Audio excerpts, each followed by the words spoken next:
All right. Welcome to the RaceGuru Thunder Hour. I am your host, Sean Engel. You can find me on social media platforms at SeanE247. And with me today, in his nice little fishy money-making background right there, is the Marlin himself, DFS Marlin, Mark Hogan. Mark, great to have you back on the show with me again, bud. Always great to talk some NASCAR with you. Yeah, Sean, excited for another episode. Tried running it solo last week. Epic failure on my part. So had a lot to say last week, and you guys made up for it with the overview and some of the content, the cheat sheets, and everything else that we were putting out. Being in the Discord, it really looked like a successful weekend in the Discord channel across the board. So proud of the subs for having some big days. Had a strong day myself. I know we all had some pretty nice wins. So looking forward to running it back. And I feel like with the playoffs, man, it's, it feels like all the hard work that we've done following the regular season, all the research that we've done, it's going to start materializing here in the playoffs. And we saw a little bit of that last week. So looking forward to this weekend too. Oh, yeah. The playoffs are always a very interesting time in order to do DFS and betting for NASCAR, because then you start throwing a little more of the race script aspect right there too, where the teams are going to try to focus on certain races in order to try and perform well, or some teams will just try to use the whole playoff narrative in order to do desperate moves and all that. And even then, you sometimes get some of the other NASCAR players out there that may not pay as much attention to NASCAR because of other sports coming up like NFL. And, speaking of NFL, that is something that where we come from at fantasyguru.com, they do well. They got their NFL packages, and they got the guide still available right there. You can get any of the packages right there. Regular season starts this week, so you definitely want to be sure to get any and all NFL content into your system. Maybe even by the time this podcast goes up, it might be not too long before the season officially kicks off on Thursday night with that matchup right there for Thursday Night Football. So quite exciting indeed. MLB is still going strong over there at Fantasy Guru as well. It's almost time for their regular season to wrap up and get into the playoffs as well for MLB. So that also is exciting right there too. MLB's crushing it, man. I just got to interject. I'm sorry for interrupting, but had a big win in MLB on Labor Day. So those guys are putting out some real nice content right now. Love it. Love to hear it, man. We also have MVP Platinum, VIP, or all-in packages right now that cover the wide spectrum of sports that fantasyguru.com goes forth and covers. So get one of those packages. Hit up support at fantasyguru.com for the best possible deal that you can get. And be sure to give us some comments either through Discord or through YouTube. Just interact with us. You see our Twitter handles right there. You can go forth and follow us there. And don't forget to subscribe if you're watching this on YouTube, or if you're listening this through the fantasyguru.com post. Share it out. Share it out. Let your friends know that, hey, you can win some money in order to from listening to us talk about NASCAR right here. So definitely worth it right there. As Mark has already told you right there, he wins money through all the different sports as well. Yeah, MLB, NFL. I mean, we're going to have NHL, every sport. We've got such a strong team that I really bounce around. And as long as you can nail down a process, take the content that these guys are putting out, combine the two, and you're going to be hitting at a pretty high clip. So, this is the time of year to do it. This is, I always say the last 3 years now, this has been my money-making time of the year for DFS from September through December. Yeah, I guess it's like some sort of harmonic convergence or something like that, where it all just kind of comes together with all the sports at once, and then whammo, got some money right there. Lots of opportunities out there. Lots of it. Love it. So you went forth and you did try to talk about the last week's races right there at Darlington and Portland. Unfortunately, we couldn't materialize an episode out of that due to some technical difficulties, but we're here this week. But let's also talk back about what could have been. And we had some races over at Darlington and Portland. Trucks and Cup visited Darlington. The Xfinity Series visited Portland. What are your reactions towards the whole slate of races from NASCAR from this past weekend right there? What did you think of all three races, Mark? Yeah. So it was, trucks and Cup pretty much played out in similar capacities. Corey Heim dominated the trucks race. Then we saw the very next day Chase Briscoe come out, dominate the Cup race. And then you had a completely different approach. And for me, it was really hard to pivot and play the Xfinity race from a DFS perspective, because it was really hard to get out of the mindset of playing DFS all week on one type of track and then all of a sudden trying to set a lineup for a road course, which is a completely different setup and a completely different mindset when you're working through your process. So from a DFS perspective, I think it was very challenging to get in all three. And I think I'm going to be more conscious of that moving forward. It's like, hey, if there's a trucks and Cup race or Xfinity Cup race in one place and you end up having the trucks or Xfinity race in another, maybe I fade that, go a lot lighter than expected, just because it's hard just from a mental standpoint to set two savvy lineups for two different types of races, especially on the same day. So that was one opinion on it. Outside of that, I enjoyed it. I thought the racing was good. I felt like, there was a lot of domination. So like maybe from a more casual fan's perspective, it wasn't as exciting. But, I personally felt like there was a lot of action. And, maybe it was because I had rostered Corey Heim and Chase Briscoe on both of those slates. So I was feeling pretty strong about it. But overall, I enjoyed it. Always a good trip going to Darlington, in my opinion. Would love to see as many races as we can get there on a year in and year out basis. Yeah, well, it's always nice that when the Cup Series visits Darlington. I always was very appreciative of the throwback weekend earlier in the year, especially when they run those throwback paid schemes that go and dive into some of NASCAR's history right there through that. That was always really cool. But then you got the crown jewel race, the Southern 500 right there too, which it's been a crown jewel race for many years for good reason, Mark, because it offers some of the best racing that you'll find within the NASCAR Cup Series as it is. And you know what? For as much of a dominance fest as the Cup race was, I do think that there were some very interesting moments and some excitement out of it too. Yeah.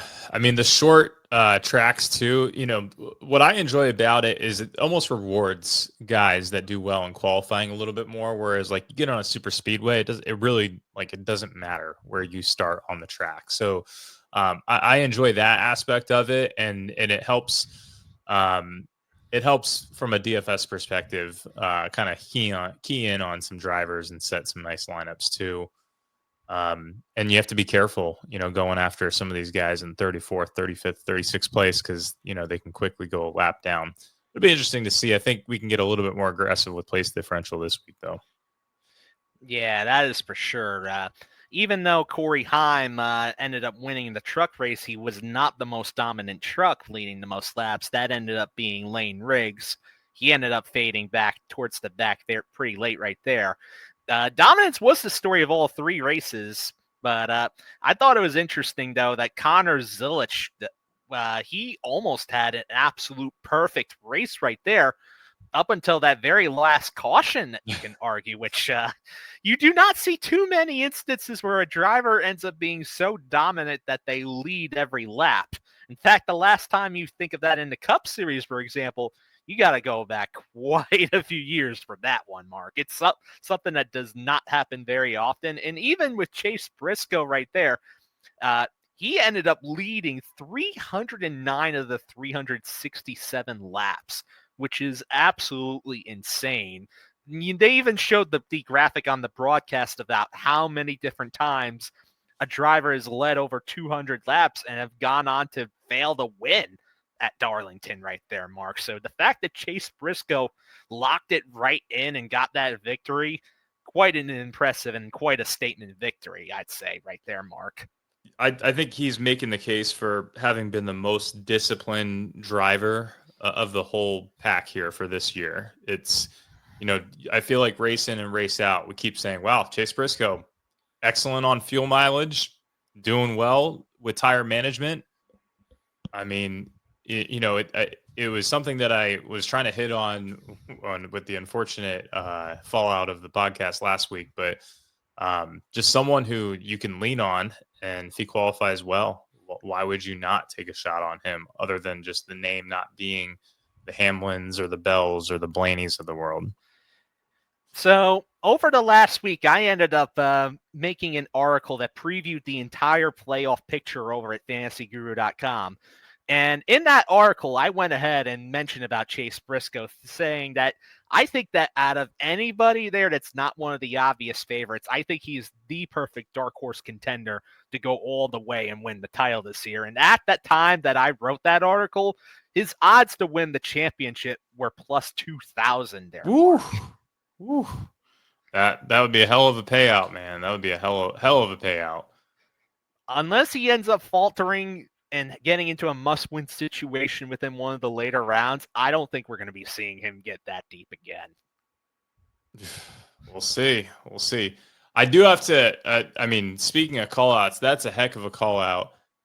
Rich, too, on the trucks race. So to maybe put a bow on the trucks race, he had a huge call with Timmy Hill. So Timmy Hill went from first of all, this is a $5,700 driver in trucks. It's very hard to hit on sub 6K drivers in a trucks race, and he went from 23rd to 8th. Rich, I would say Fantasy Guru does drive some ownership. We put some names out there. You will see ownership go up or go down accordingly. Not that we're the end all be all. There's other providers out there, of course, too, that are going to impact ownership. But I would not be surprised. Timmy Hill was 30% in my contest. Probably, I would say 15-20% if he didn't have what Rich was putting out there in the universe. So big shout out to him. Yeah, big shout out to Rich Mileto, who unfortunately can't make it with us here on the podcast. We've been missing him every week that he hasn't been here, because he's been putting out some real great calls this year overall, especially on the Truck Series side. And he actually, during the past weekend on the Discord channels right there, we have a betting Discord where we post our bets. He posted a bunch of bets for the Truck Series. He ended up having 3 of them hit right there, with Ty Majeski's top 5 being at minus 125 hitting, Grant Enfinger at a top 5 at plus 130 hitting, and then Trevor Bayne with the top 5 there at plus 340 ended up hitting right there, Mark. So he's been nailing some of those calls. Yeah, those are some big hits. I had a huge decision. I ended up fading Trevor Bayne. I'm upset that I did it because he ended up being high ownership, but that was the play. I was thinking that he would be high ownership and maybe something happens to him. So, man, Trevor Bayne was a heck of a call too. And there was a lot of data backing that one up. But all of these hits, that's impressive, especially for a trucks race. I think he had Parsons on the cheat sheet as well. I played him. He had a heck of a race. So, across the board, you had some pretty nice calls here for Cup though too. Yeah, top 5 obviously for Briscoe. Yeah, in retrospect, I wish I would have called him out as a winner, because I know his odds were actually not obvious either. I mean, it had to be at least 4 digits for Briscoe in order to even win right there at Darlington. I want to say that I think he was 16 or 18 to 1 in order to win, maybe. So that right there would have been nice if that actually hit, but got the top 5 at least there at plus 160. Pretty good overall right there. I ended up also calling out Chris Buescher, who we call Mr. Top 10 on the show. And he got a top 10 finish once again right there. Both me and Rich ended up calling him out in our bets on Discord the past week. And speaking of Chase Briscoe again, I put him down as a driver in order to win during one of the DraftKings group winner bets right there for Group 2. I actually picked both him, Britt, and Christopher Bell in order to potentially win that group. Briscoe was the one that won the group. His odds were at plus 220.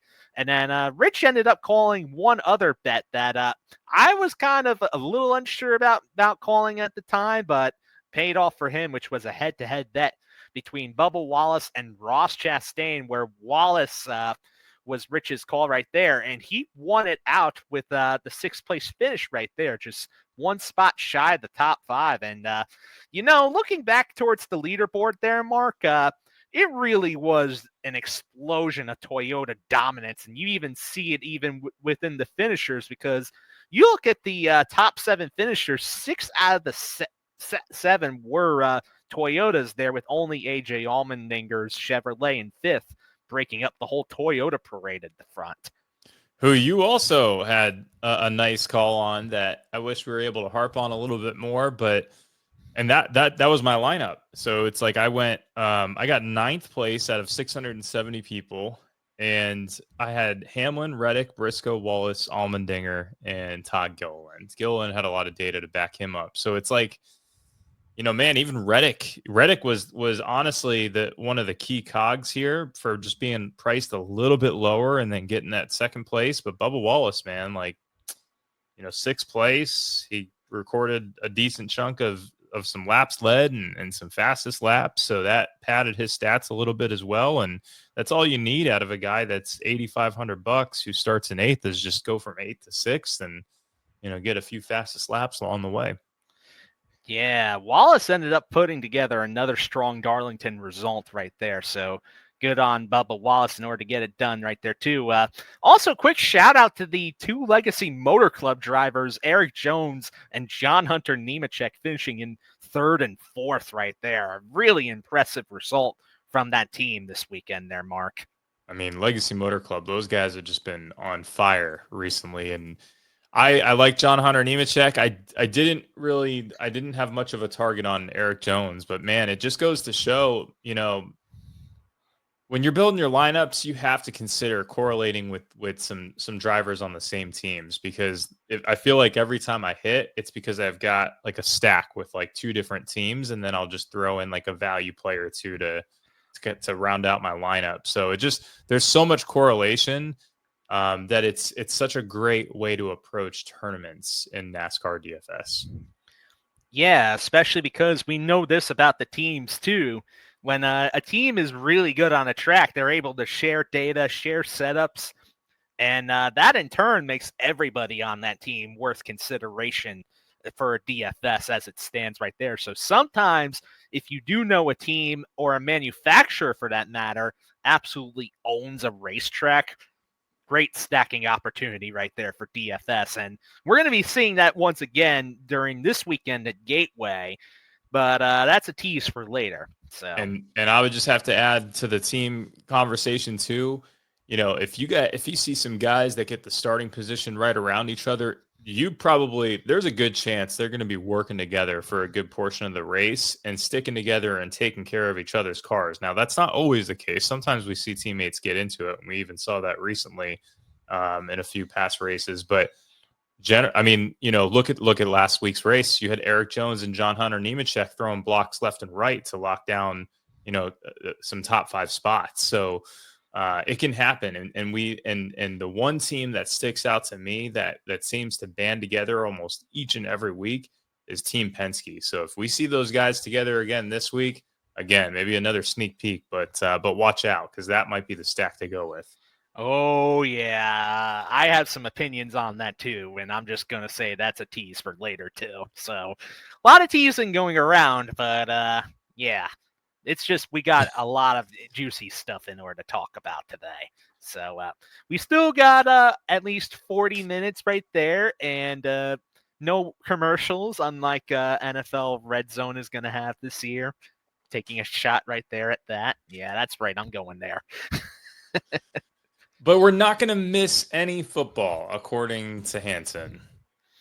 We're still going to see every touchdown. We just might see them after 15 minutes after they happen, but we're still going to see it. I'm just not a fan. Sports Center. Yeah, I'm just not a fan of commercials during my live sporting broadcast. I want them at least to be side to side so I don't miss whatever I'm watching. You literally centralize the product around one phrase, and it's 12 hours of commercial-free football each and every Sunday. That is ingrained in my mind. So how do you centralize the product around it? And then the main core of what your product is, you do a carpet pull on your fan base. People are just going to go back to DirecTV. Yeah, man. At least NASCAR, usually most of the time we have the side-by-side commercials, at least. I mean, come on now. But this is not an NFL show. We don't really go too in-depth for NFL unless there's a crossover here. So that's not what we're here for. But what we are here for is to discuss NASCAR news. We got a couple of headlines right here, some of which you touched upon the last week in the failed podcast recording. We keep making reference to it several times. I don't know if maybe we should release some snippets of it at some point just as bonus content or something, but I don't know if you want to listen to our intro outro on loop with me talking for an hour straight, because that's essentially what it is. Yeah. But I know this first story was one you touched on in that episode right here, and this is big Cup signing in / silly season news confirmed. But Connor Zilisch, the young driver that we've been talking about all year in the Xfinity Series for winning races and getting on an incredible run of results, he's going to go Cup racing in 2026 with Trackhouse Racing. It is official. He's replacing that open seat that's being vacated by Daniel Suarez at the end of the season there, Mark. Yeah, I mean, I think only a matter of time. Zilisch, quite frankly, he's the next star of the Cup Series. So, this was as expected. Love to see it. I can't wait to see more of Zilisch. I'm just glad that he's healthy, or he's getting healthier. Obviously, the further we get away from that injury that he had. It was funny to see when he got out of the car this past weekend. You could almost kind of tell everyone was bracing themselves to make sure he got out properly. And he even kind of did a little jab at his window net after he got out there. So, but no, I mean, well deserved, well earned. And we're going to see, this is going to make the SVG conversation a lot more interesting, because Zilisch is clearly the more well-rounded driver between the two. And certainly has a shot at stealing some road course races from him. Oh, yeah, it's going to be very exciting to see Zilisch in Cup. And really, the question about Zilisch is going to be, what is the expectation we should have for Zilisch? I think that the expectation should be to, at the very least, match Daniel Suarez's level of results next season, which Suarez, if you've been looking at the Cup Series standings, he's pretty deep and far down into the standings, around the 28th, 29th position in points right there, Mark. So do we really think that Zilisch can go out there and at least match, if not surpass, those results? I think so. What do you think, Mark? Yeah, I would be shocked if he didn't, quite honestly. I mean, I can see Zilisch as a top 20 driver at the end of the Cup Series next year. So I would actually be disappointed if he matched Daniel Suarez in point standings this next year. Yeah, especially because we do know about how good Zilisch is at the road courses. He's already had some Cup opportunities this year alone, so it's not like he's going into the car completely blind. He does have a few races of experience out there, so be interesting to see how well that he's going to do. But for now, he's still going to just try to go for the Xfinity Championship. And the crazy thing is that he just about tied a record for most Xfinity Series wins by a rookie right there, which is absolutely insane to do. Love to see it. It's going to be, I guess we won't see as much of Zilisch then next year, because we're seeing a lot. I mean, even though he wasn't a full-time Cup driver, he had plenty of rides, I feel like, this year in Cup itself. He had about, I think, 3 or 4 races that he completed this season in the Cup Series. 2 of them being at road courses, and I think one time was at Atlanta, where he almost finished inside the top 10 for his first Cup experience right there on a drafting oval track, which is kind of insane right there to think about, Mark. Yeah, it is. I mean, he's just like I said. I think he's just way more well-rounded than SVG. Although SVG is starting to put up a little bit more fight on some of these other tracks. But we kind of saw that again come to fruition this past weekend. Yeah, SVG, he's been getting closer and closer towards finishing in the top 20 on a more regular basis, at least on the ovals, which that's quite an improvement considering where he was at the beginning of the season, finishing more closer to the 30s rather than the 20s. So he's pretty qualifying a lot better on a consistent basis. So that I think that certainly helps. I think once he gets even more of a grasp on the ovals, he might start to become more of a threat right there too, especially if Trackhouse improves their equipment right there too, because I think the equipment has also been holding their drivers back as it is a little bit as well, Mark.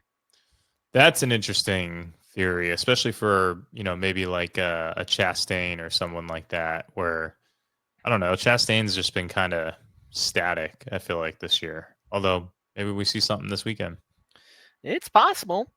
Not out of the question, I'd say, but I will just make a reference towards the fact that the drivers themselves have made comments on Trackhouse's lack of speed at different points in the season right there, too. So I'm saying the theory might have some legs right there. That's a little unsettling, actually, that the drivers are making public comments about it. Yeah, especially because we've seen at different points during the season, Trackhouse struggle with qualifying right there too. So that's that. But moving on from Trackhouse discussion and Connor Zilisch, let's talk some truck series right here. Kaulig Racing made it official that they're going to be partnering up with Ram. They're going to be the main flagship team that Ram is going to be running in the truck series, and they're going to have 5 trucks, so a 5-truck race team with Ram for 2026 for Kaulig Racing right there, Mark. Love it. Makes me want to buy a Ram truck. I was talking about that on the podcast a little bit last week. Anytime, this is huge for Dodge, of course, and it's going to be interesting to see how these trucks perform. And figure out how. I think it's going to throw a wrench in all of the data, and I think you're going to see a lot of surprises next year in the trucks race in general. So. Just be on the lookout and just be prepared for the data to mislead you a little bit in trucks with some of these with Rams coming in back into the series here. I think what's going to be interesting is wondering where kind of the measuring stick in performance that these Ram trucks are going to have for the next season as it is too. Because usually when a new manufacturer enters the series, and we've seen this with Toyota when they first entered in the mid-2000s, the manufacturers struggled at first until they had a notebook established where maybe within the next season or two, they take a big jump up in performance as it is. So we don't know if Ram is going to start middle of the pack or back of the pack, or even if they somehow get towards the top of the pack right off the jump. It's going to be very interesting to see. And the thing that also intrigues me too is I wonder who the driver lineup is going to be for these 5 trucks as it is too, Mark. I think that's a very curious question to ask. Yeah, I would expect a lot of movement with that, and I'm sure they're exploring all of their options. So, we might not find out until. I mean, we got to find out at some point here soon, right? So, it's got to be give it a month or so, and we'll probably start hearing some news on who's going to be driving some of these trucks. I've heard some rumors and names being discussed potentially for rides, but nothing concrete has been said yet about who particularly has officially signed with Ram.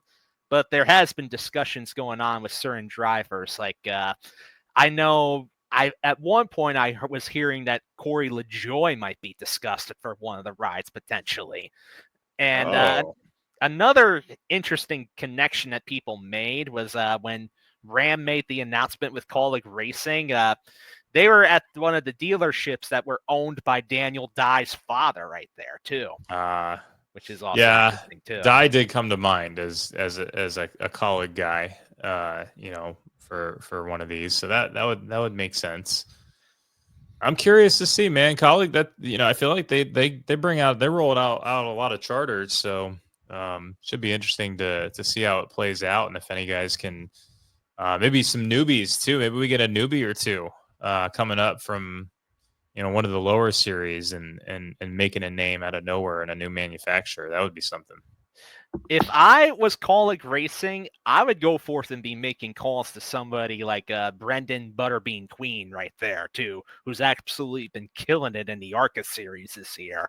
Because if your Ram is in this for the long haul, they've mentioned that they want to build this up towards eventually being a Cup Series team right there, too. So you need a flagship driver or two that you can develop and stay with you long term in order to go forth and help build the entire program up. So if you have a young driver or two in order to do that, as well as maybe a veteran driver or two in order to also help build that up, that's like the perfect way in order to help build up a race team as far as different driver skill levels and different experience is concerned. And I think somebody like Butterbean might be perfect for Colleague with this opportunity. That's an interesting one. And a lot of big name. I remember Rich was talking about it a few months ago, but a lot of big name drivers that are going to be coming onto the scene here in a couple years that are just in their preteens right now. So let's talk about minors. It's a little weird, but a lot of talent coming down the pipeline here. Yeah, that is 100% true. There is so much talent that's available in the lower series that really. That's why I'm intrigued about the driver question about who can join them, especially if it's going to have 5 slots. And, I'm just remembering too, there was the whole discussion that they were going to have that show about the open tryouts for one of those rides too now with Ram. So maybe sign me up. Yeah. Maybe we might be talking about you in one of those rides for next season too. Ooh. Who knows? I wouldn't be able to bet on it anymore though. So I don't know. I don't know if I can give up my betting career for a racing career. Well, racing, if you do end up getting in there and being pretty good at it and successful, does pay out pretty well. I'll say that much. Fair. Quite fair indeed.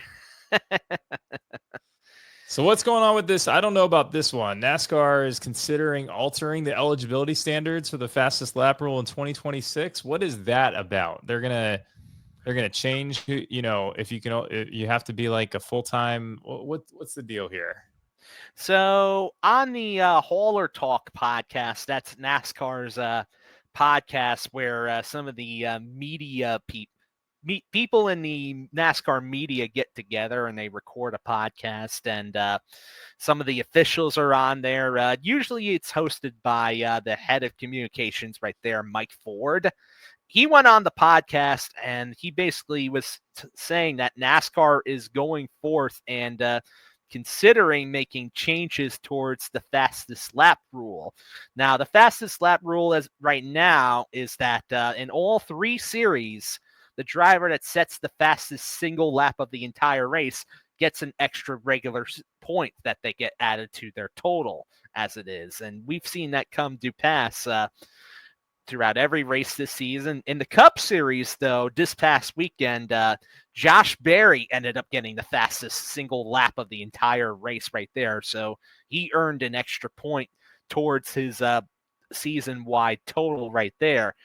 They were discussing on Hauler Talk about wondering if they should make changes to this rule so that you'd have to perhaps be on the lead lap at least for it to count towards a driver, because this was the 3rd time this season that a Cup Series driver ended up not finishing on the lead lap but getting scored for the fastest lap right there, Mark.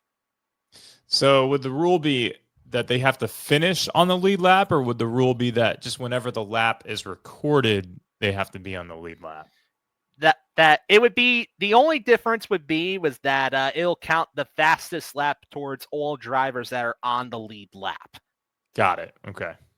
So I think that's fair because you get some of these guys, they're a lap down, so they're on the other side of the field and they're just catching the tailwind of the group. So it's kind of a cheap way of potentially stealing a point here and there. yeah, there's arguments to be made on both sides there too, because on one hand you could try to incentivize it so it makes you want to try to push the finish on the lead lap. But on the other hand, say for example you get in a situation like Josh Berry was the past weekend right there, you want to try to get all the points you can get in order to still keep your chances alive in something like the playoffs. It does give you an incentive in order to go out there and keep racing and still have the fans see your car go around the racetrack right there. It gives you a goal of something to aim for other than just picking off positions from drivers that may have crashed, Mark.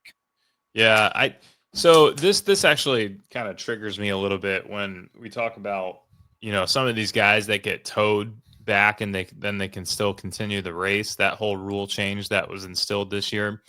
And I feel like we've seen on numerous occasions this year, some of these drivers come out after they are down like 75 laps or something like that. There's still issues and problems with their car. They take it out on the track and then they put together another caution 2 laps later because their car can't get around because it's damaged so much. So I don't know. I feel like it's like kind of like just get the trash cars out of the way. They're wrecked. Like get them off the track. Let the guys race. Don't let them screw up the race because they can't go around an oval once. So I don't know. I've had some moments where I've watched some races recently where I'm like, get that off because that dude is gonna wreck my second place driver who hasn't recorded any laps led, and it's gonna tank my whole lineup. I can understand that kind of frustration because that aspect of the rule can be a little bit annoying, but at the same time also too, if a driver knows that their car doesn't even have that much damage and they end up getting forced back to the garage just to repair it when they don't have a lot of damage and they're still in pretty raceable condition, I mean, yeah, we've seen it a few times too before they implemented this rule where somebody like a driver like Ryan Blaney at Daytona just needed a simple toe back, but then they counted him completely out of the race when his car was still perfectly raceable too, Mark. yeah. I think how they have it now is with some stipulations in place, like you have to hit a minimum speed or you can't have debris flying off your car in order to still keep counted as still racing. I think I like it how it is a little bit better, personally. I don't know, man. It's like Catherine Legg goes out there earlier this year and, she spins out on the first lap, then she spins out on the 5th lap, then she's off for 20 laps. She comes back and spins out on like the 34th lap. And I'm just like, get her the track. I can understand both sides of it because that aspect is a little bit annoying too. But at the same time, I don't want good cars completely taken out of the race for if they know they could still be in pre-raceable condition if they just have a minute on pit road to just make those quick adjustments or change the tires. And that's it. Well, that's different. That's different. They're not going in the garage. They're not doing repairs for an hour. Like that's different than, rolling a car out an hour and a half later after 5 cautions and 74 laps and, other than, because half the time, I think we saw it. Did we see it with Barry?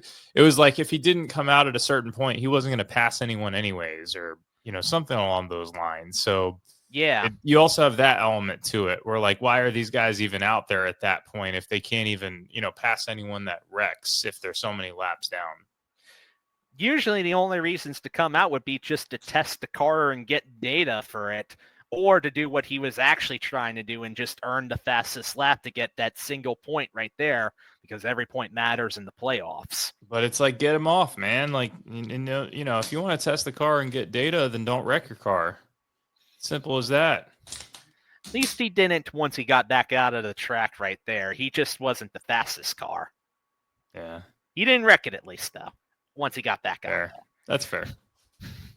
So, getting into the next story right here, another piece of silly season discussion. The Athletics' Jordan Bianchi, who is one of the more notable beat writers out there for NASCAR, he went forth and did another silly season update where he speculated about different drivers and different reports of drivers moving to different teams.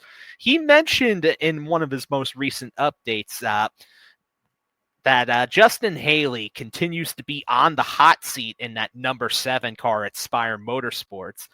He already mentioned in the past that Daniel Suarez is a potential option in order to potentially replace Justin Haley in that car.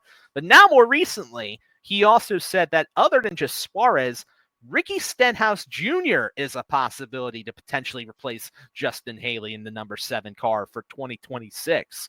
What do you think of this with Haley, Stenhouse being the 7 there, Mark? I don't like it. I think I feel like personally Justin Haley has started to turn a corner here. We're seeing some positive momentum to close out the season. Maybe that carries over into next year. So I'm not really a fan of Justin Haley going anywhere. I don't think I'm done with him, although it was a disappointing majority of the season. But what are you going to do? You're going to replace him with these 2 older drivers that are kind of, quite honestly, a little over the hill at this point anyways. Like, I don't know. I feel like it's kind of a patch job to maybe just put like a slightly more competitive charter out there or car or whatever. I think you just roll the dice and see if Haley can improve going into next year. Interesting as it is. Ricky Stenhouse Jr. over the past weekend did get on Sirius XM NASCAR radio, and he basically said that his plan for 2026 next year is to remain with Hayek Motorsports as it is. So Ricky himself has seemingly denied the fact that he's going over to Spire, but we've seen it before with Spire Motorsports that they have a lot of cash to throw around. And they've been willing to buy out different drivers' contracts before in order to bring them into the fold. And it's not impossible to see if they might do that if they want Stenhouse that much as well, too. But let's not also forget about Daniel Suarez as well, who we know is kind of a bigger brand driver than Justin Haley is because Suarez attracts sports sponsors. And believe it or not, in the point standings as it is, Suarez has been just a little bit better than Haley has been overall for the season. A little bit better, but in comparison to how like Daniel Suarez normally, I feel like he's depreciating. He's kind of on the downswing here, of course. So, the brand, I think, argument probably has the most substance in my opinion too. It's like you can probably bring in a bigger fan base and has a bigger following and all that good stuff, so there's a lot to be said with that. And if he can put up comparable results, maybe it's just a business decision at that point. Yeah, so really, as far as where it stands with that number 7 car, it seems like they're trying to weigh their options between maintaining Haley for another season or going with one of these 2 other drivers. They have not made a decision yet, it seems, but the options are out there for them, and I think that's what Jordan Bianchi was trying to highlight so far with Stenhouse, Suarez, and Haley in this conversation there, Mark. It's interesting. I'm ready to get into some DFS, though. Yeah, you know what? Why don't we get into some DFS? Let's get right on into it in preview, Gateway. St. Louis, World Wide Technology Raceway. This track goes by quite a few different names as it is, but most NASCAR fans affectionately call it Gateway, which is the most familiar name from when the track ran back in the day. So we'll roll with that right here. So Gateway, we have ourselves another unique oval track right here that makes use of the intermediate rules package. There are some characteristic similarities to this track between New Hampshire and other tracks, and I know that they're using the same tire that they used at Iowa Speedway for this week's race there, Mark. So that right there, we got ourselves a shorter oval right here. This is the 4th different season that the Cup Series will visit this track, and overall it's going to be different in the sense that it's a different time of year that they're going to this track compared to the previous 3 times in Cup. So what is your initial synopsis of Gateway here? Yeah, so this is an interesting track. It's a long, short track, 1.2 miles. You know, we don't really have much banking to my research. Um, I think we should expect from a DFS perspective a similar experience to last week, but just consider the fact that this is 240 laps, and last week was, I think, 367 or something along those lines. So, you know, consider that you're not going to have a 150-point driver like we did in Briscoe. There could be a little bit more turnover with laps led. And so, like last week, my mindset was to try and get as many drivers into my lineup that were going to potentially land in the top 5. So really going after starting position and high starting positions, and not considering place differential as much, because there's a higher risk that your guys are going to fall laps down early in the race if you got someone starting 35th.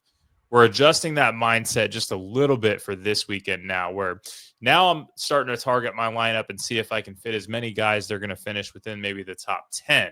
So chasing place differential a little bit more on the front end, and then also having a little bit of flexibility on the back end, knowing that we could still have at least 30 drivers on the lead lap, you know, by the end of this race. So where last week it was like 25. So we can dive a little bit deeper from a place differential standpoint at the bottom. And we can also go consider more of these guys that are going to have a starting position within that teen range to potentially get into the top 10, while still getting your dominators. You still have to have a dominator or two on a track like this.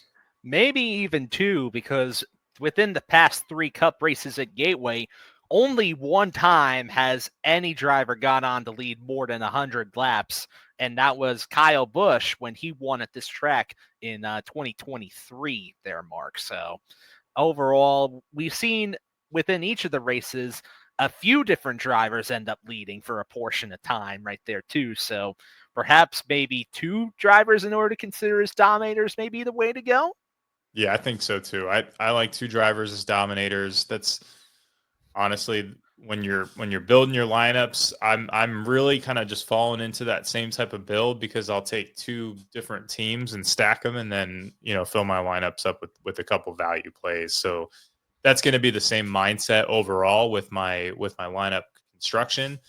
And we're still going after. We still want to consider starting position and going after guys who are going to finish in the top 10. Yeah, I do think that is going to be the case as well, too. Qualifying is going to be pretty important, like we do say most weeks, especially because when it comes to some of those mid or lower tier drivers, depending on where they qualify, can really make a big difference as far as how usable they'll be as a DFS option, I'd say, too. And I would say this: we don't have as much of a sample size on this track as we maybe do for some other tracks in the next gen car. So look for opportunities for guys that do well on this track type, not just with a history on this specific track, because you could see some, with a larger sample size, some changes in that data, and some opportunities where maybe some people are chasing some kind of smoke screens by going after just guys who do well in this race versus this track type in general.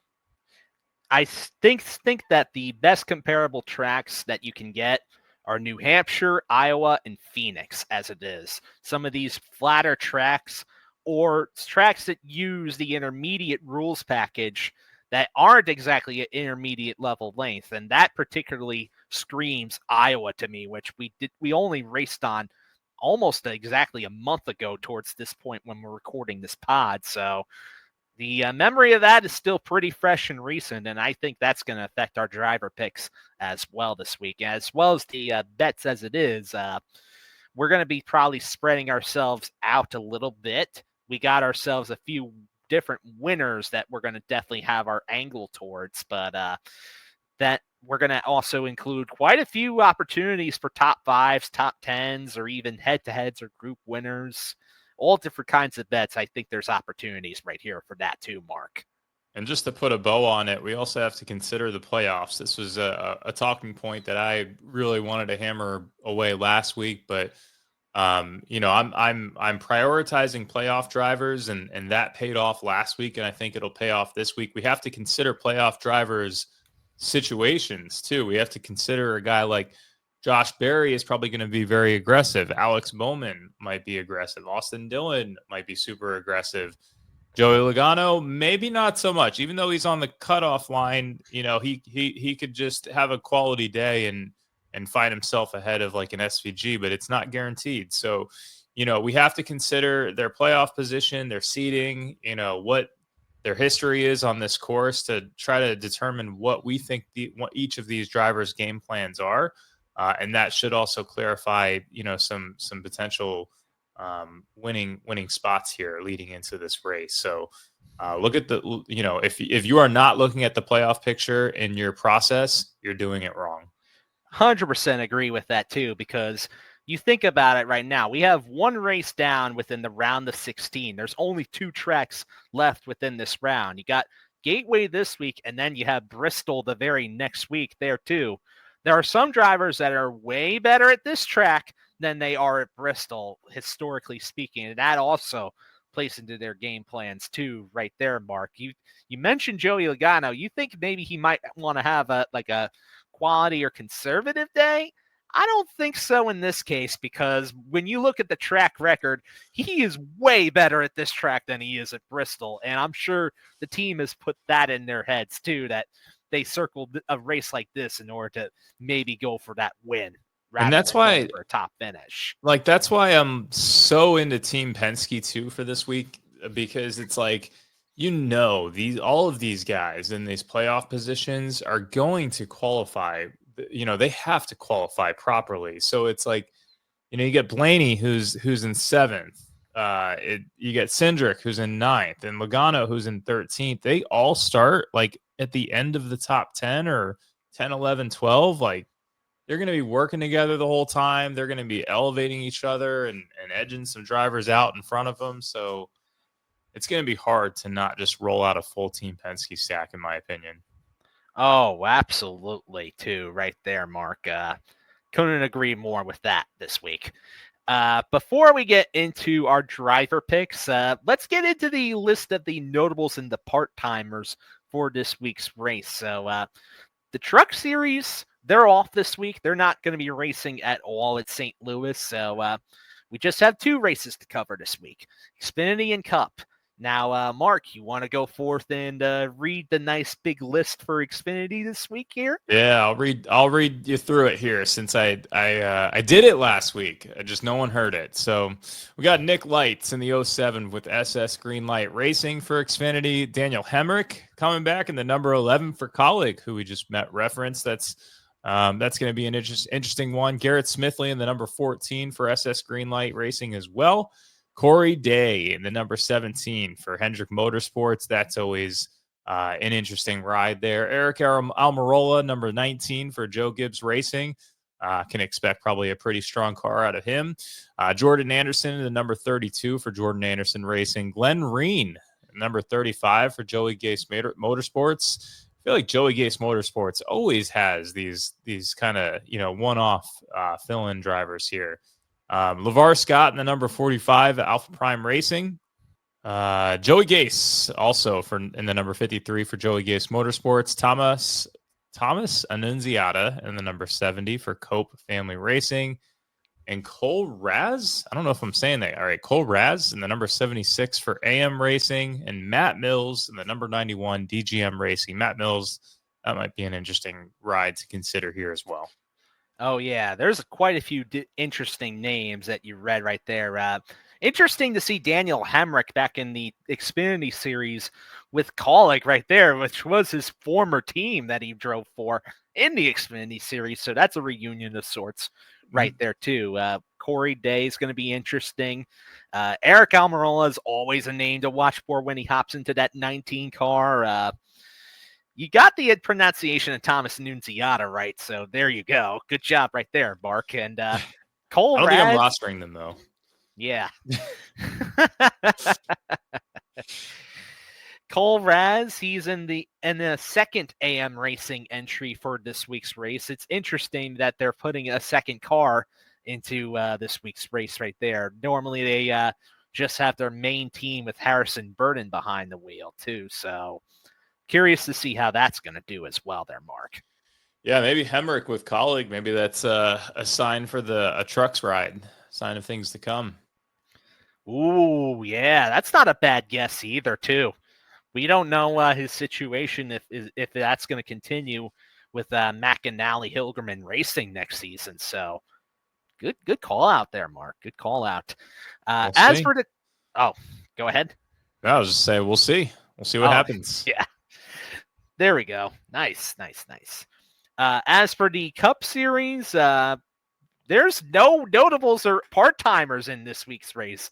It's just our regular cast of regulars for the Cup Series, so nobody specific to name. But like something, there you go. Yeah, it's interesting, I think, across the board with some of the part-time drivers, the full-time guys for Cup here. That's at the end of the day, when you have more regulars and you don't have a bunch of these obscure names that get thrown in there, there's maybe less craziness, potentially less chaos that can happen. Knock on wood. Probably we'll see the most chaos we've seen all season now that I say that, but just want to point out it helps us with our predictions, just a slight edge more. Yeah, especially when you know who to expect that's going to be there. That's for sure. It's something that our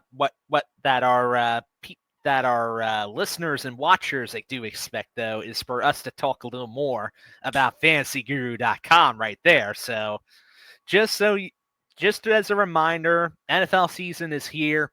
Go forth at FantasyGuru.com. Get the NFL packages. Get the guide right there. And be sure to get the MLB content over at FantasyGuru.com right as the regular season wraps. And the playoffs begin over there, too. We have a variety of packages that cover all the different sports across the spectrum as it is. So get MVP, Platinum, VIP, or all-in packages. And there's a package for you as long as you hit up support at FantasyGuru.com. And if you're enjoying the show, be sure to give it a like. Be sure to leave some comments and interact with us. And be sure to subscribe if you're enjoying what you're hearing. And that'll do it. So let's get right into our picks right here for this week's race, Mark. How about you get us started with the top priced picks in order to watch for this week's race? Yeah, so I got some big names here, some heavy hitters. I went Ryan Blaney at $11,000, Denny Hamlin at $10,700, and Christopher Bell at $10,500. All of these drivers do well on this type of track. All of these drivers have performed well on this track. We've seen plenty of lead laps. One other thing that I wanted to point out is that the top tier is, I think this is the hardest decision you have to make this week, is picking your top tier guys. So we're going to get a lot more clarity once qualifying happens, but don't leave out like guys like Joey Logano, even Chase Elliott. Chase Elliott's got some good numbers on tracks like this, although I'm a little hesitant about Hendrick Motorsports here for this specific weekend. But love Logano, and quite frankly, going off of what we've already kind of hinted at, I'm very much into Team Penske. I'm very much into JGR. So don't be surprised if come the race, I'm rolling out a lineup with a Team Penske, Team JGR stack and filling it out with a value player too. I'm in 100% agreement with you on all those picks because they're on my list too. So I also have Ryan Blaney right there, and you've mentioned Hamlin and Christopher Bell. I like Christopher Bell a lot for DraftKings lineups, particularly this week where he's priced at $10,500. But I also really like Denny Hamlin for FanDuel lineups, particularly too, because whereas Bell gets bumped up in price a little bit over there, Hamlin's actually a little bit cheaper in salary in comparison to his position on DraftKings. He's only a flat $13,000 on FanDuel right there, being the third most expensive driver, whereas he's the second most expensive on DraftKings, just ahead of Bell. Like those two drivers a lot. They both had some pretty good results right there. I even remember Christopher Bell last year he had arguably the car to beat. And if not for some engine problems, he probably would have been right there in victory lane. And you could say the same thing for Ryan Blaney in last year's race, where he was all set to win, but ran out of gas on the last lap and gave it to Austin Cindric right there. Oh my gosh, you just triggered some PTSD for me. I feel like I lost a lot of money when that happened the last race here. Please don't happen again. Blaney, please do not do that again. But I also have Joey Logano on my list, and you touched upon him too. This is a great track for Team Penske, and Logano, well, he's a former winner at this track, and he's the only driver in the Cup Series field to finish top 5 in all 3 Cup races at Gateway. So, I mean, there was any chance for Logano in order to sneak off with a win right here, I'm sure this is the track that he has circled, especially in comparison to Bristol, where he's had a few races there more recently where he struggled in terms of speed. So I'm on the lookout for Joey Logano right there too. But you mentioned it right there too. This whole top tier drivers, I mean, there is a lot of really good choices overall here too. And I'm not fully sold on Hendrick Motorsports like you as well, even though Kyle Larson in particular has had some solid results at this track. Despite that, they've just been off on speed in comparison and on some of the flatter ovals as it stands too. And I think that's shown most through Elliott hasn't been overly impressive, and Byron has also even struggled to the 3 races here with not finishing inside the top 10 either. So yeah, I'm not fully sold on Hendrick just yet. And just to add one more driver or one more name out there that I'm starting to feel better and better about is Reddick. I mean, his car is looking fast these days. This is, we talk about going after guys who, have seen some nice recent momentum. So I think he's certainly been driving better here as well. He's got good history here. He's got good history on this track type. His numbers would actually even be better here if he didn't have a DNF. So, we've seen a 4th place finish out of Reddick. No reason why another playoff driver like himself can't have a productive day. And at 90, I think he's 9,200 bucks. That's a pretty good value play on the top tier. Yeah, his price is not bad overall, which would make me want to consider using him there too. He's not one of the top drivers I'm going to aim for most at this stage right now, because his results in speed has been a little bit inconsistent. Sometimes he's been really fast. Other times his team is just off for the weekend. We don't know which kind of car they're going to put together for Reddick just yet, but he is somebody that in the back of my mind I'm going to consider too. And he's only 10,500 on FanDuel as well, which is relatively cheap for a top that's like a mid-tier practically. Yeah. I mean, the other thing about Reddick too, it's like, man, he's driving well. Like Josh Berry, he should have wrecked that car last weekend. And the fact that he kept that thing in place, like that was really impressive. His tail end hit the wall still, but that was really impressive that he didn't slam right into the wall in his race end on the first lap. So that was something that stood out to me as well. And I hate to go back to the race from last weekend, but I think that translates over to better driving going into this weekend too.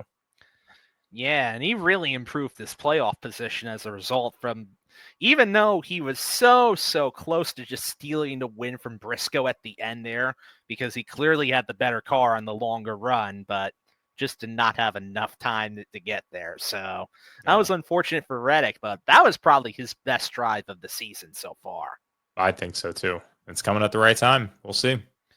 Yeah, now that he's 35 points above the cut line for the playoffs right here, he's a driver that I'd say could afford. Well, he's probably still going to want to aim in order to do well in this race, because Bristol is not it for him. I'll put it that much. Yeah. And I would say there's, generally speaking, I kind of want to live in this like $8,000, $9,000 tier. I mean, there's some guys I always consider like the mid 8K tier, like no man's land. You're always going to get some low ownership type of plays in here, and everyone either wants to just spend the extra dollars and pay up, or get value somewhere else. So Cindric to me stands out as a massive play in this tier. $8,500. He's got to win here, or in the mid tier. Yeah, he's $8,500. He's got to win here. Team Penske, like there is, this is the type of track that we can see Cindric perform well at. So I'm really into Cindric. I like Ross Chastain at $7,900. I think this is another bounce back type of strong outing potentially here for Ross Chastain, who is another playoff driver that needs to perform well. We've seen some place differential out of him on tracks like this, and primarily, when you again, this is another driver that I take and I pull him and compare him to other tracks, and his data even turns out better than when you just look at the data for this specific one. So, and then the last one I'm taking a shot on, Alex Bowman. So playoff driver, Team Hendrick. It's been tough, and Alex Bowman, despite some of the struggles, has found a way to kind of persevere through some of these issues that they've had. If he can figure out a way to just have a clean race, I think this is easily a guy that could get you some really nice place differential, and in this mid tier, some savings at just $7,300. So I think he might be a little bit of a sneaky type of option too. Alex Bowman, huh? To be honest, I'm not fully sold on that one right there, especially when you look at the numbers and just go forth. And I think Bowman is one of those drivers that I think he wants to just kind of salvage his way through this race, because his team has never found much speed at this kind of track before, too. And he knows that Bristol is a much better track for him compared to Gateway. So. Fair. That's fair. I'm not fully sold on Bowman right there as it is, even though I will admit the salary does make him a little enticing, though, in order to consider at least. So maybe if they find it, maybe I'll change my mind, but I'm not quite there with the 48 team. But the other two drivers, I'm definitely a little more on board, especially Austin Cindric. He's on my list as well. I mean, you want a Team Penske driver that ends up, he's been running pretty solidly too throughout the last couple of races as well, Austin Cindric, for the price. So I like him quite a bit, especially because I know he has this race circled on his calendar too. This is his opportunity in order to really build a gap in points to the cutoff line as it is, because Bristol he's not as good at compared to Gateway. So this is his opportunity as it stands, and he's had some good results at this track. Now, the other drivers I have on my list, I got two RFK guys. Give me some Brad Keselowski. Give me some Ryan Preece. And, yeah, there I go again, mentioning RFK this week with Preece and Keselowski. I just cannot get myself away from the RFK guys week in and week out, especially because they've been pretty good performers on this type of track. And let's not also forget, too, that at Iowa, Brad Keselowski had arguably the best car in the field right there in terms of raw speed. So I think he's going to be one to watch. And way, way back in the day when the Xfinity Series used to race at this track, Keselowski's actually a former Xfinity winner at this very track from a long time ago, too. So do not forget about that. And Preece, he's good on these kinds of tracks that are shorter ovals or flatter ovals. This is his wheelhouse right here, and the salary is just really great for Preece on both sites this week right there, too. I cannot get away from him right there as well. And he also did finish pretty well at Iowa, too. Let's not forget as well.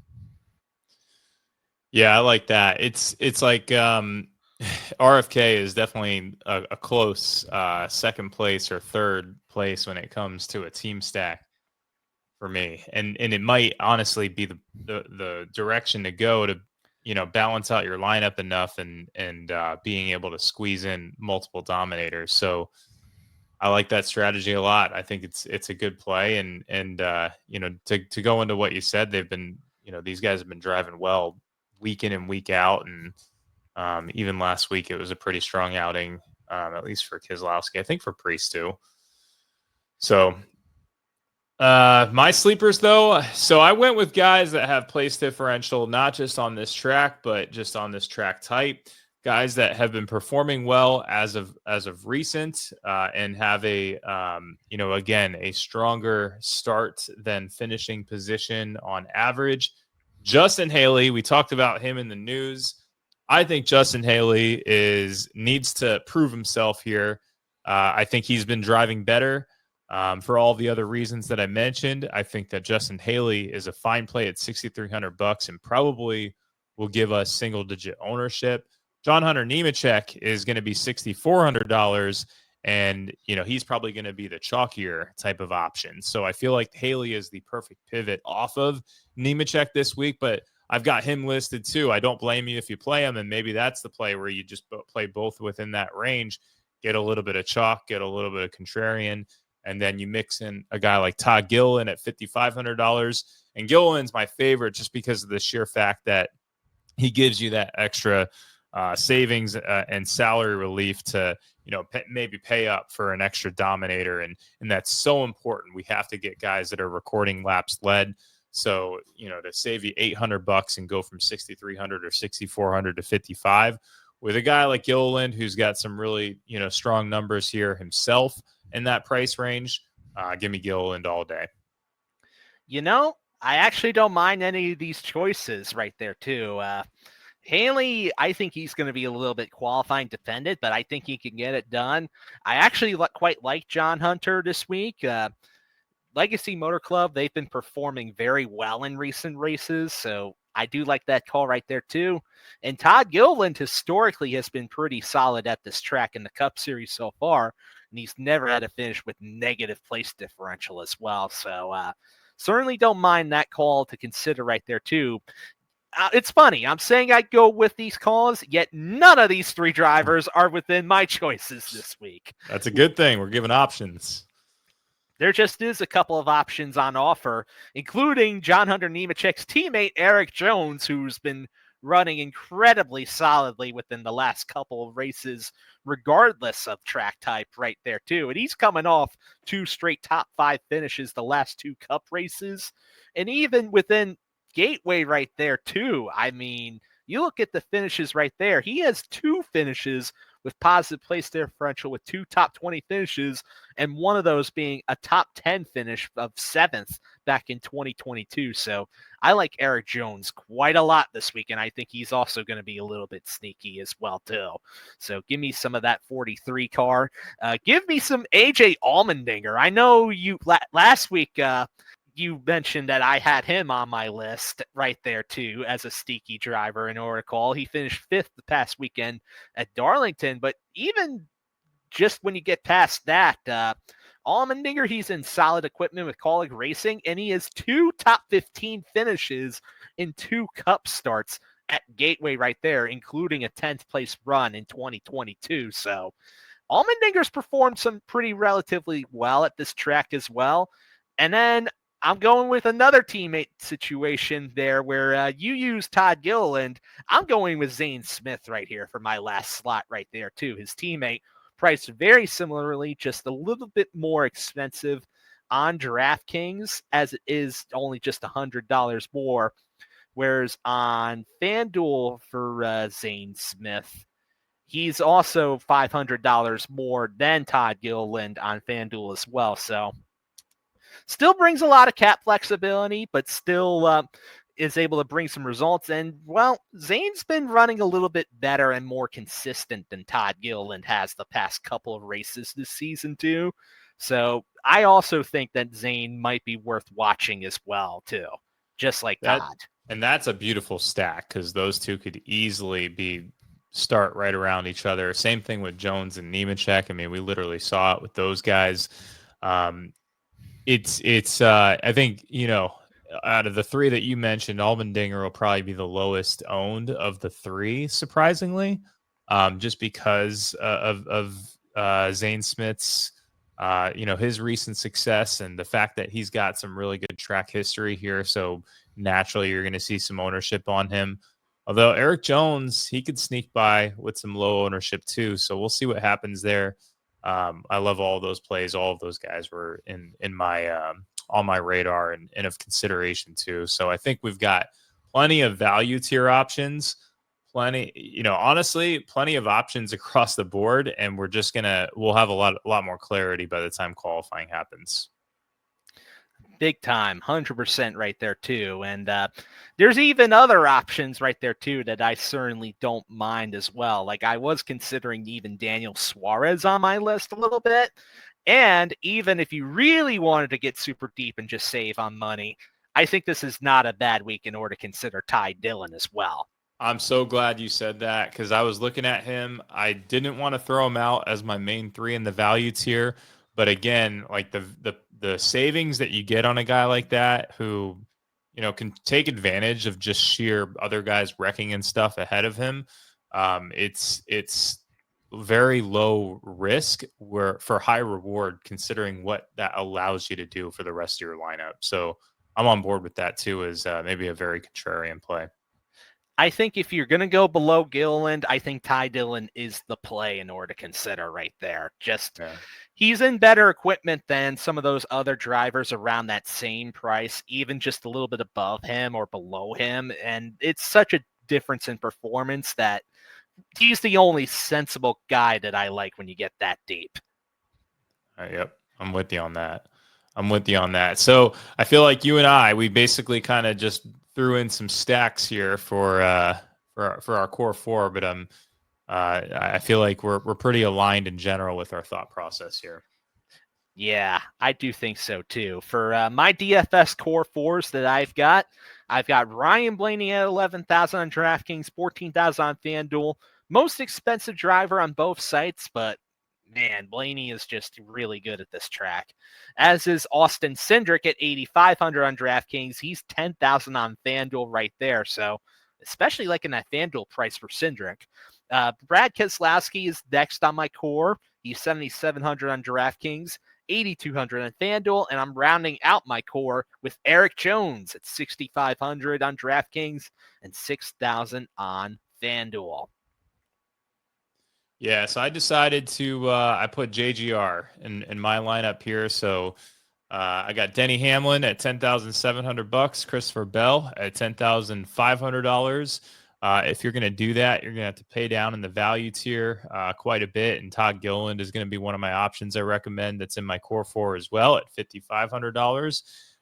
Lastly, I threw in Austin Cindric in that mid tier. It's hard for me to get off of him at 8,500. I just feel like he's this week's Bubba Wallace, where he starts 11th, finishes 7th, and that's truly all we need. And I just have to point out that Hamlin, high price point, he's got some good history here. Does not, to my understanding, does not have a single lap led on this track. So if we see Hamlin start towards the front, maybe he's due for a lot of laps led to be recorded in this race. So just kind of an interesting observation that I'd like to throw out there.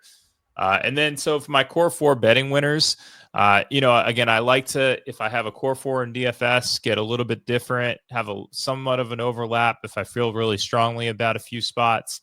And I decided to then stack Team Penske in my core four for betting winners with Blaney at plus 500, Logano at plus 950, Cindric at plus 1,600.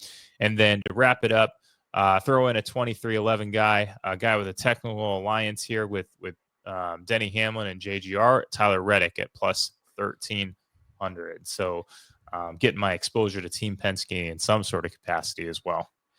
I do like those calls a lot right there. I share two of the four right there with you, with Ryan Blaney at plus 500 and Austin Cindric at 16-1 right there in order to win. But I also got some JGR love there too, with Christopher Bell at plus 500 and Denny Hamlin at plus 650. Hamlin could be due for this week as well after finishing runner-up the last 2 years that the Cup Series has ran at this track right here, Mark. So quite a bit to love about Hamlin there, despite it is true he has never led a lap at this track. Crazy to think. I think he's due, man. And then the other thing too is like maybe you just look at it as a core five. You combine the two that we just said, and you just have a core five betting winners of Team Penske and JGR at the top. Yeah, truly right there. This factors into something else that I'll say within the other bets and picks section right here to round out the show right here. So actually, you know what? I'll get into it right here. So I have quite a few bets lined up for this week right here. This is not a bad week in order to consider some bets outside of the usual winners here. I've got Brad Keselowski for a top 10 at plus 100. A driver we haven't talked about enough, but who I think could also get a sneaky top 10, Carson Hocevar.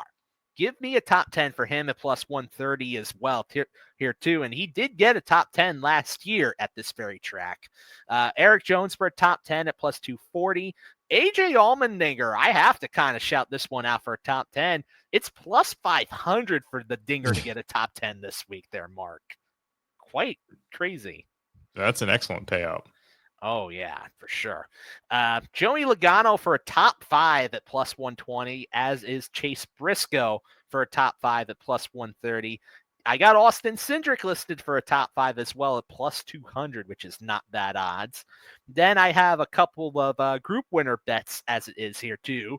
On DraftKings Sportsbook, Group C winner. That's between Austin Cindric, Chase Elliott, Kyle Busch, and Josh Berry. Give me Austin Cindric to win that group at plus 200.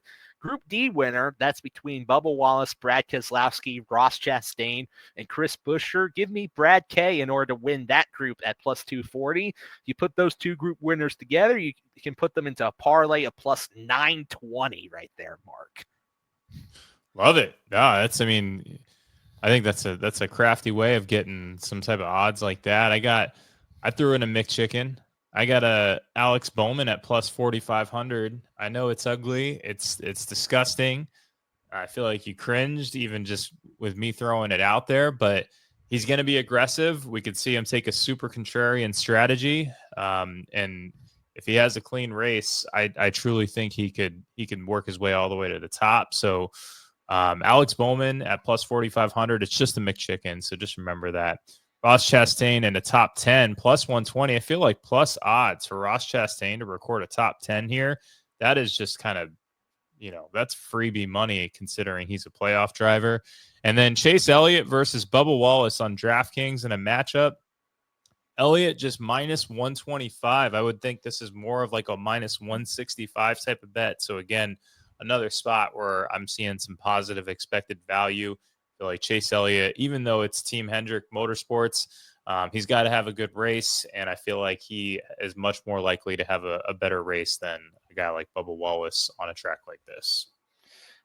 Interesting calls as it is. I can get down with the Ross Chastain top 10 right there. That's actually not a bad bet I like. The DK matchup, I also think has some potential right there too. I know the McChicken, I'm sorry. I just can't get there with you on that one. It's just the McChicken, though. I know they increased the cost of them recently, but it's still just $2.29. All right. I'll throw it on the chance that maybe he does like a really odd pit strategy and tries to do fuel mileage in order to win. I'll take that bet in that respect. Oh, how about that? All right, fair enough. Well, we got it on recording, so if somehow Alex Bowman pulls this off this week, man, that's going to be quite the shot call. Yeah, we're going to have to roll back the tape for the next show after whatever we do next. So there you go. I do have a few other bets right here too that I didn't name right here. The bet I was referring to earlier as far as wanting to emphasize Team Penske versus JGR to win, it's for winning manufacturer. I'm going to say you can put a bet on both Toyota in order to win at plus 140 or Ford in order to get one of their drivers to win at plus 80. Stick $1 onto both. You're still going to profit from it because I do not think Chevrolet is going to be winning this race as it stands right here. I do not think that their cars are good enough in order to get it done unless there's some wild strategy at play. So yeah, give me Toyota or Ford to be the winning manufacturer. And my McChicken winner, give me some Brad Keselowski at 25-1.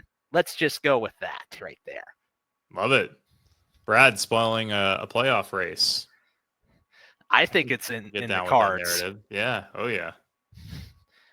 Always happens almost every year where there's at least one driver that ends up spoiling the playoff fun right there. We've seen it before at Darlington a few years ago when Eric Jones did just that. And I remember that explicitly when he was about maybe 45 or 50 to 1 in order to win and just upset the field completely. Ooh, it's crazy. It's crazy. We could easily see that with Brad, that's for sure. And he's racing well, so. Truly. Well, that's all the bets. That's all the DFS that we have this week there, Mark. What do you say? We're going to head on down to Gateway and try to come away with some winners. You like the sound of that?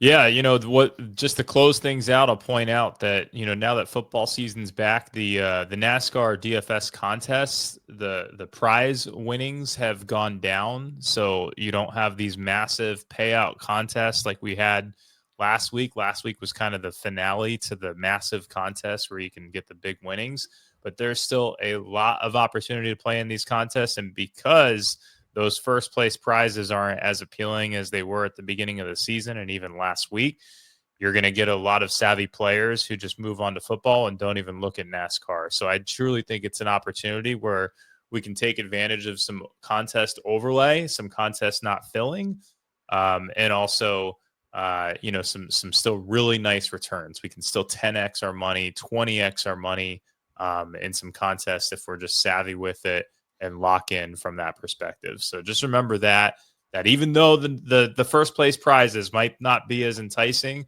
probably a better opportunity to cash and be profitable.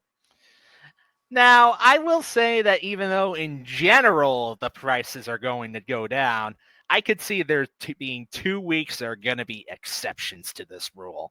And that's going to be Talladega when we go there later on, because they always try to make a bigger deal out of the drafting tracks, and Phoenix for the finale this year too, Yes. because there's always 1 or 2 bigger contests that they always pull because it's the last NASCAR race of the season. So do not forget about that either. You can even use this as an opportunity in order to participate even in some contests that maybe can earn you tickets towards a very huge contest that they're going to pull during next year's Daytona 500, the America's Race contest on DraftKings. So that's a really good call too, because you're going to see overlay with some of those ticket contests as well. Oh yeah, this is an opportunity in order to just build and get those tickets. That way you can get a bunch of entries into a free, maybe $25 contest right there too, and go for a really big payday. Yep, 100%. Well, that's going to do it for our show this week right there too. Any other parting words before we head on out of here, Mark? That's it. I hope everyone wins a bunch of money. I feel like we're locked in right now. We've had some really strong weeks over the past month. So let's just continue and let's just stay in the zone here, because I think this could be another big weekend. All right. I love it here. So that's going to do it for the Race Guru Thunder Hour this week. Thank you all so much for watching or listening towards this week's show. And I wish you all good luck. Be sure to hit us up in Discord. And until next time, may the winners be yours in victory lane. Now let's do it.